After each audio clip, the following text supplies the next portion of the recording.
Let's turn to Benghazi, and I want to ask you about one lingering question, which is the president's actions on 9/11, the night of the attack, because we don't know very much about that. We do know that in the afternoon he had an already scheduled meeting with Defense Secretary Panetta, as well as the chairman of the Joint Chiefs, General Martin Dempsey. When he heard about this while they were in a meeting on an unrelated subject, he said that he wanted them to deploy forces as soon as possible. The next time that he shows up is that Hillary Clinton says that she spoke to him at around 10 o'clock that night after the attack at the consulate, not as it turned out at the annex, but the attack at the consulate had ended.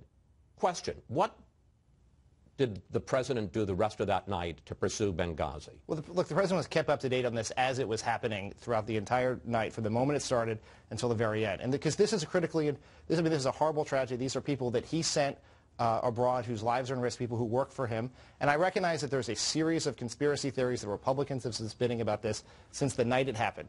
But there has been an independent review of this. Congress has held hearings.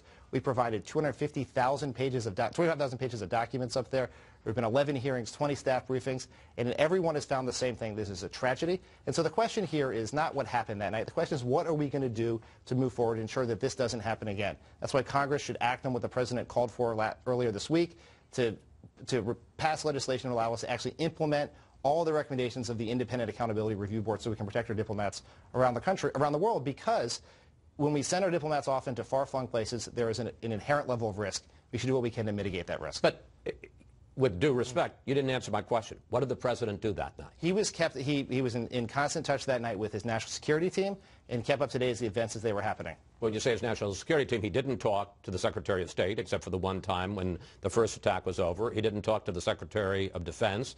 He didn't talk to the chairman of the Joint Chiefs. Who was he talking to? He was talking to his national security staff, his national security council, or the people who would keep him up to date about these things as they happen. Was he in the Situation Room? He was kept up to date throughout the day. Do you not know whether he was in the Situation Room? I don't remember what room the president was in on that night, and that's a largely irrelevant fact. Well, the point is, the question is, the premise of your question is that somehow there was something that could have been done differently, okay, that would have changed the outcome here. The Accountability Review Board has looked at this. People have looked at it. It's a horrible tragedy what happened, and we have to do is make sure it doesn't happen again. Here's the point, though.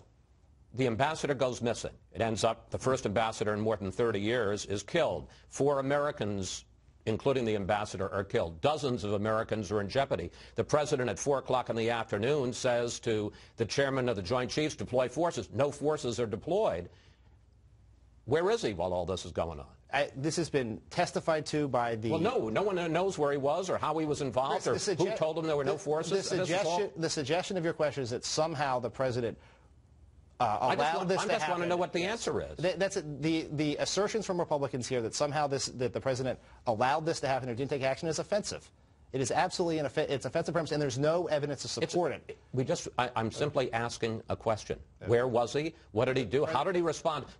Who told him that you can't deploy forces, and what was his response to that? As I said to you, the president was in the White House that day. He was kept up to date by his national security team. He spoke to the Secretary of Defense and the Chairman of the Joint Chiefs earlier, and the Secretary of State later, and as events unfolded, he was kept up to date. Here's one of the reasons that people have questions about this. This week, the White House released 100 pages of emails, all the communications between the various agencies in the 2 days before Susan Rice came on this and 4 other Sunday talk shows. I just want to put up a couple of the emails from Friday, Friday the 14th, 2 days before Susan Rice made her television appearance. Friday, 6:48 p.m., Tommy Vietor in the White House. FYI, Brennan, that's the president's counterterrorism advisor, will have edits. I'm waiting for those. 7:39 p.m., Victoria Nuland of State. Talking points could be abused by members of Congress to beat the State Department for not paying attention to agency warnings, so why do we want to feed that either? But here's what the president's spokesman, Jay Carney, said about all of this last November. Take a look. The White House and the State Department have made clear that the single adjustment that was made to those talking points by either of these two institutions were changing the word consulate to diplomatic facility because consulate was inaccurate. That's the problem. He says there was a single adjustment by the White House and State. Any fair reading of the emails, just the 2 I read, that's totally misleading. I think we should look, now the emails are out and everyone can look at them, and I think one of the problems that there's so much controversy here is because one of the emails was doctored by a Republican source and given to the media to falsely smear the president. But I'm not talking about that. No, I know, but that's an important point here because now the emails are out. I'm basing mine. Yes. Would you agree that the ones I read were totally accurate? Absolutely. The point here is that the emails you're referring to were provided to Congress 2 months ago. Congress looked at them, didn't say a word, didn't bat an eye. They're provided in the context of John Brennan's confirmation as CIA director. After seeing the emails, they approved John Brennan with a large bipartisan vote.